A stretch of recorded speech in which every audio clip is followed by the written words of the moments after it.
post-surgical work I developed based on my relationship with Dr. Vicki Huffnagel. I had met her and worked on her as a private client. And as she became pregnant and her uterus expanded, she had a scar from a gallbladder surgery that was very painful as it stretched. And so I developed a way to help her with that. And when she saw the results from the body work that she had with me, she asked me to work on her patients. Now, well, I guess it was from her personal experience. She discovered that there was something that I had that she wanted to then share with all of her patients in their recovery, because she noticed her recovery was enhanced from the massage techniques. Right, okay. And she wrote a book, or you've written articles together, haven't you? Yes, we wrote an article called Post-Surgical Massage for Female Reproductive Problems. Oh, great. Female disorders. So those were the clients I worked on. She does what she calls female reconstructive surgery, FRS. And in that, she uses a bikini line incision, similar to what you would have in a cesarean. Right. And then she takes out all the fibroids and things that need to be taken out of the uterus and puts everything back in.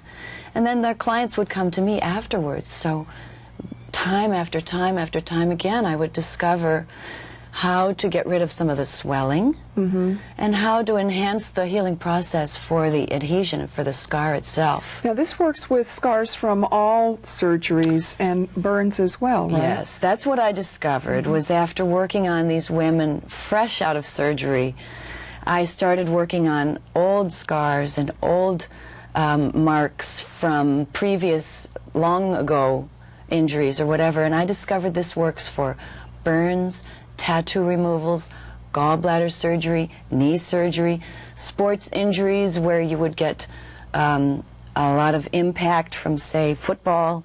I call that a compression adhesion. Right. So any of those kinds of impacts or injuries all have trauma connected to them, and that trauma in the body then shows up as adhesion. Let me see. Great. Okay. Yeah. And so right here is my person over here on the side. And you can see this person, the lymphatic flow on this person goes from the fingers towards the heart. There's lymph nodes right here under the armpit.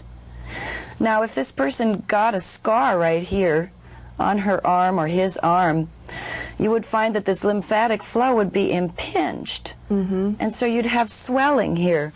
And in fact, that swelling might grow and grow so that the arm might become larger and larger. Right. And that's edema. Now, that edema occurs because when the incision is made, the surgeon who has made the incision and is trying to heal it takes each skin layer and sews it to itself, right? So each skin layer is sewn to itself. But what happens where the incision is the body creates little microfibers, little fibroblasts. And they go everywhere they can to try to glue that area together. And what happens is they actually kind of drag the topography down. Right. And you end up with a dent. Right. And then wherever the lymphatic flow is, it can't get through anymore. And that's why I mean, I'm thinking about my own scarring from a surgery that I had, is that it's discolored. Yes. The scar itself goes in, but all the skin on either side is puffy further out. You know, it's like it's not an even surface anymore. So again, here I've got the lymphatic flow up at the top of the chart to show you that it's going this direction. And so when it comes to the dam, what I call the 10 plastic bags that got touched by a hot iron. Yeah, perfect. Yeah. Perfect. Yeah, they all go, picture. They glue together against themselves. And if there's anything underneath, like a muscle, like the psoas muscle, or the intestines, or the bladder, then this adhesion fiber may end up tacking down further into the abdominal area. Would that be part of what makes the tissue still feel sensitive long after the injury is gone? Oh, yes. That's all, definitely all of this. Then whenever you're getting pressure up in here, it's reflecting all the way down underneath.